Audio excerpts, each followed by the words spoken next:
Hey yo, and welcome to Yonko Duo. My name's Chris. And I am Matt. Ooh, and today we're going to be discussing chapter 1062. Quite the chapter. I just finished reading it. Matt, did you just complete the read through too?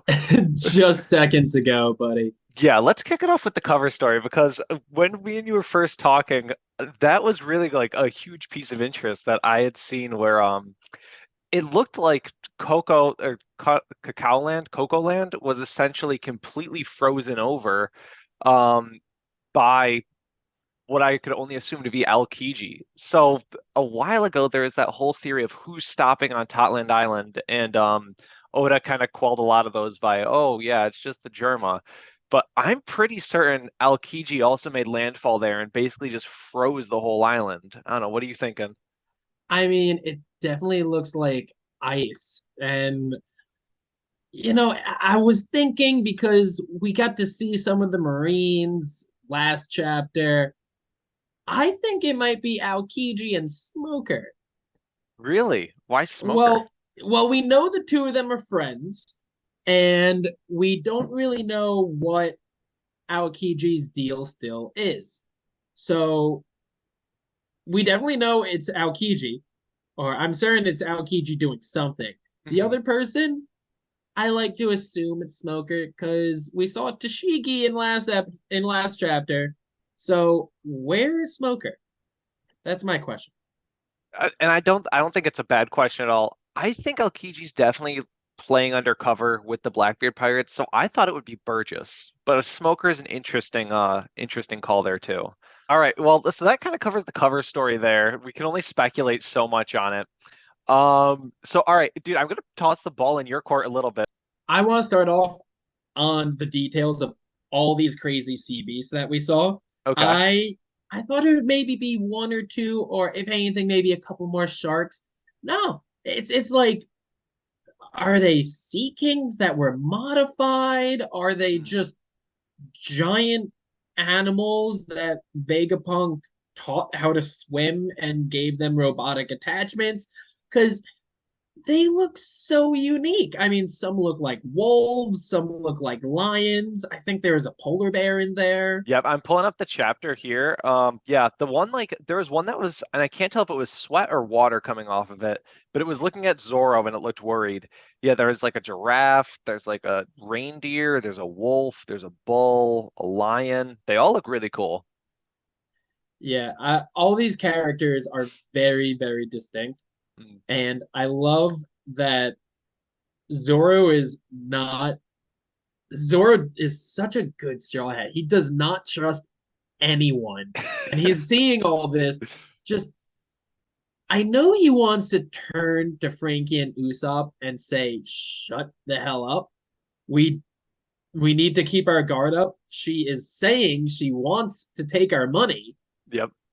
And then halfway through, this Vegapunk, or this one of the six Vegapunks, just goes, oh, they lured me into a false sense of I security. love Like, that scene. That is such a funny scene.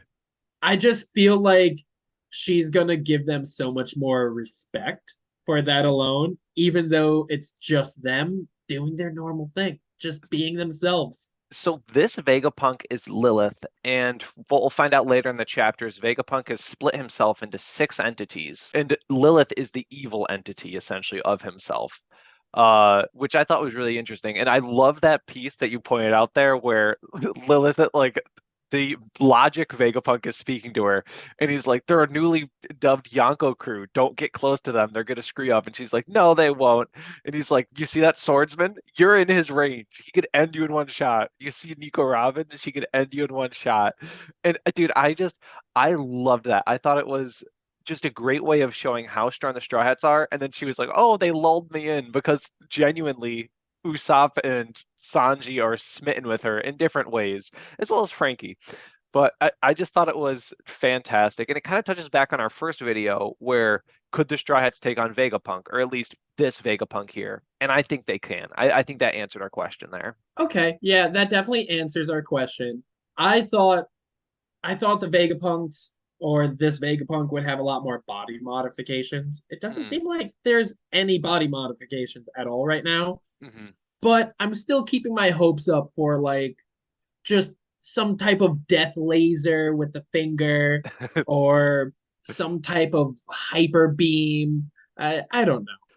But I really want to talk about how I was wrong about the Bonnie theory. Oh, yep. I Well, always thought Kuma was Bonnie's father. And mhm. that's not the case. We don't know if That's not the Bonnie's case. lying, to be honest. Because Bonnie, I don't think fully trusts Luffy. She did withhold information about Sabo, which we saw her thinking. She's like, do I want to tell Straw Hat about Sabo? So she still could be lying. But yeah, it is interesting that she does refer to him as dad or father. I don't know. I don't think Bonnie's that good of a liar. Yeah. Like, when it comes to certain characters, you can see that they're good at lying. Like Apu. You know Apu is really good at lying because he's so eccentric and boastful and all that. But Bonnie has tears in her eyes when she's reminiscing about all this. I think when you're like broken down emotionally like that, it's a lot harder to lie. So I definitely think that it's Bonnie's son. But now on to the big question: why was Bonnie allowed to just walk in to Marineford or Mary Jo? I don't think she did. I think she snuck in because she disguised herself as like an old lady, right? And she disguised herself as the old woman of the.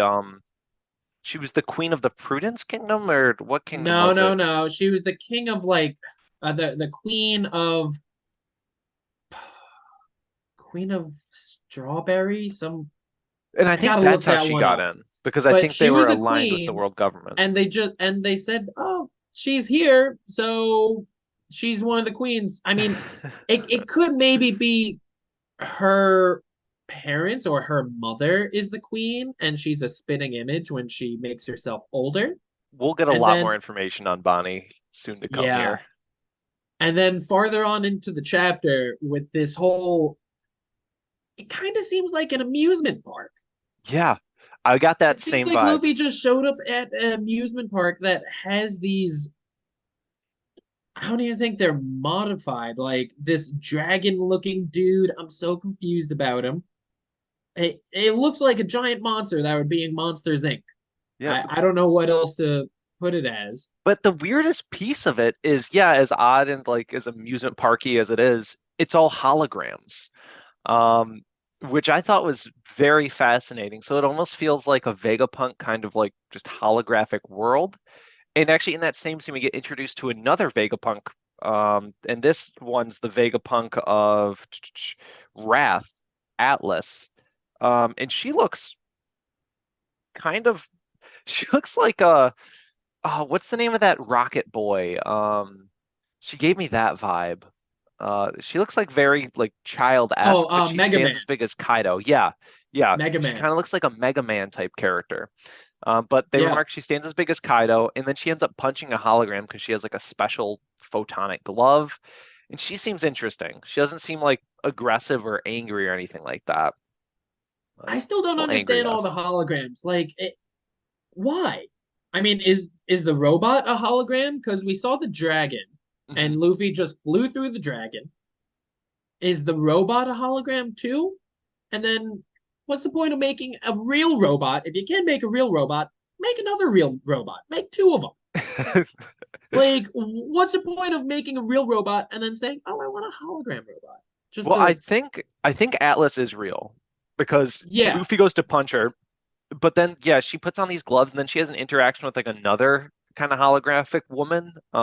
Or maybe it is a robot, I can't tell. Uh, but yeah, she seems interesting and she's kind of pissed that they don't have resources or whatnot. Um, I was really liking kind of the whole dynamic with Jinbei, Chopper, and Luffy here, just because Luffy and Chopper are such children, and Jinbei's such the dad of the group.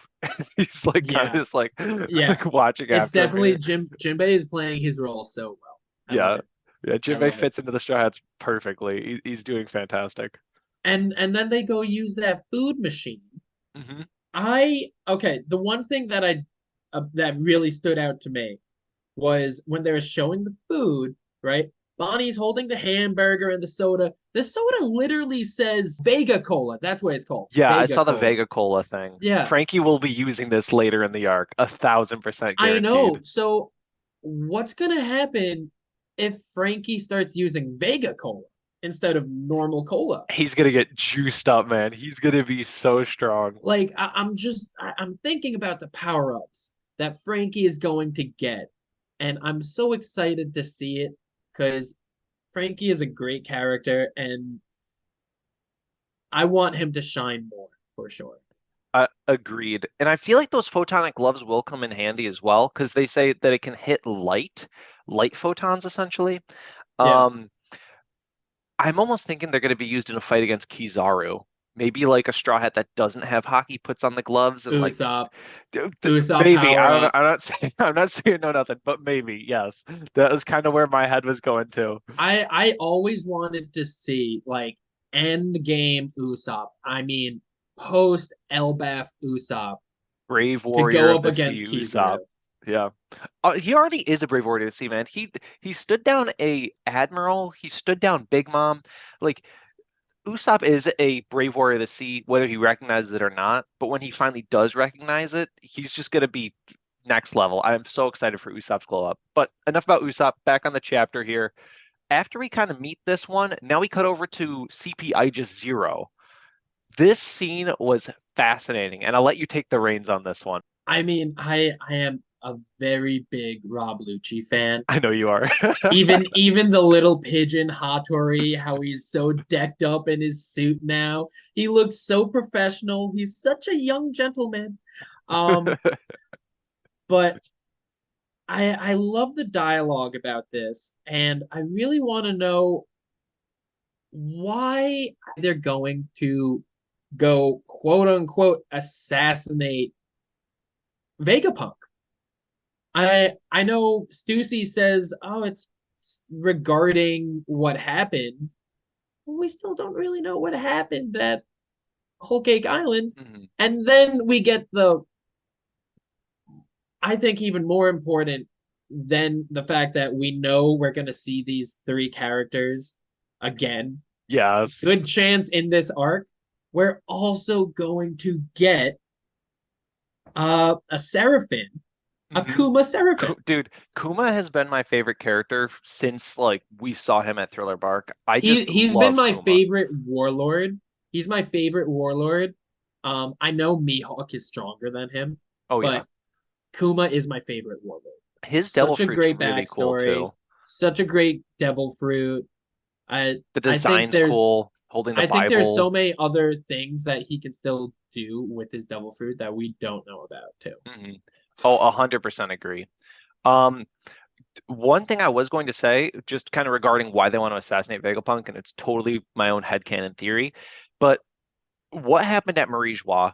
All the revolutionaries got away. Sabo, we know, got away. Vivi, we believe, also got away. I don't think she was kidnapped or dead or anything. And the only way I think they could really done it is because Kuma sent him away. So if Kuma sent them away and Kuma's a robot now, who programmed him to do it? They're going, oh, Vegapunk did.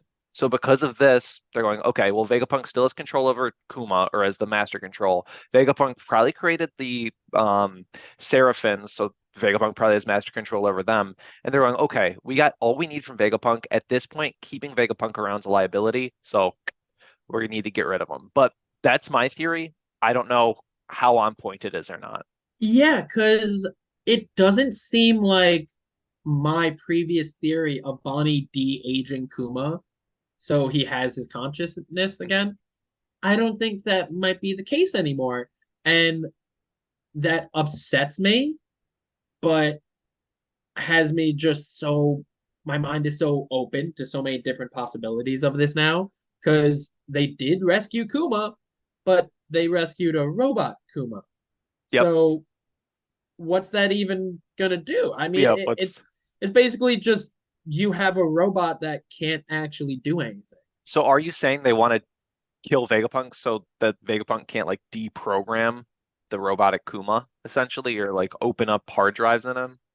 I think Vegapunk has too much information, and the world government thinks that Vegapunk is going to leak it.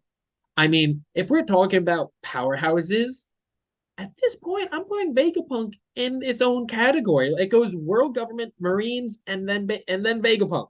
Hmm. Because Vegapunk is the lead of all the PX, all the Seraphim, and we know from Marine Ford there's at least 200 PX running around. There Yep. was an army of them, and now we know there's at least three Seraphim, and each Seraphim could go toe to toe with a Vice Captain Yonko. Last thing that I forgot to discuss, I want to go into detail about the six names, the six Yep. Vegapunks. Yeah, agreed. So I actually have this pulled up here. So we have the main Dr. Vegapunk, and then we come to the first one, which is Logic Shaka. So we saw the back of Shaka's head, and it kind of looked like a robotic head. After Shaka, we have number two, which is Lilith, the evil one, which we've had the most exposure to. The number three is one called Flare. Or sorry, it's the name is Edison, and they're the personality trait of Flare, so they're probably going to be very eccentric, very flamboyant. I think Um, Edison's gonna be my favorite. dude, Something about the name Edison, Thomas Edison. Who mhm, knows? Maybe the other people are like one of them Pythagoras, like Pythagorean theorem. yep. I'm sure that has something going on there. Yeah. So Pythagoras is number four. So that's wisdom. Number five is Wraith Atlas. So that's the one that Luffy encounters. And then number six, I think is going to be my favorite. And it's like their name is Yoki and their desire. And I'm thinking Yoki's going to be a babe. I don't know. That's what I think is going to be happening there. I think Vegapunk, we're still going with the old man Vegapunk's a pervert deal. We've already seen that two of the six are female. Mhm. Who's to say the other four aren't females as well? Yeah, I think that could be a definite possibility, and then I think Vegapunk will probably just be the old man Vegapunk that everyone is expecting there. So how are they planning on killing them? Because I'm reading this panel right now, and this is like where they show it, and it says, in other words, all six of these, and they call them satellites, are also Dr. Vegapunk. So do they have to kill all of them, or are they just trying to take out the head, the main Dr. Vegapunk? I think this is a very big Naruto versus Pain type of scenario I like the where comparison. I I'm very good with comparisons. I think Dr. Vegapunk is still alive. I think he's just sitting around, just pulling the strings of the other six as Mhm. they do his bidding.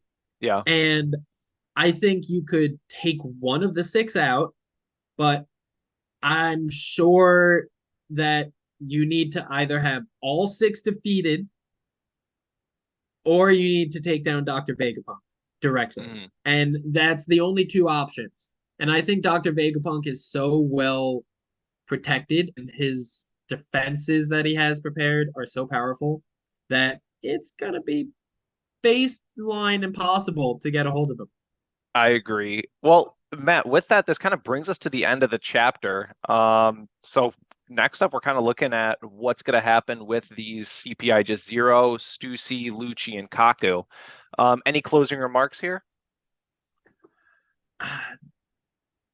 I just want to see Lucci fuck some people up. I want him to use his carnivorous zone that I love so much. And I just want to see his interaction with Luffy again. Yeah, I agree. I don't think they'll go into an all-out fight. At this point, I'd be surprised if Lucci could even beat Zoro. Maybe he Yeah, couldn't even take on Sanji. Who knows? yeah. But all right, everyone, that's been Yonko Duo. This has been a review of chapter 1062, and we look forward to seeing you guys every single Friday. We'll be trying to post these and upload them more often. So thanks for tuning in. Thank you and have a good one. Bye.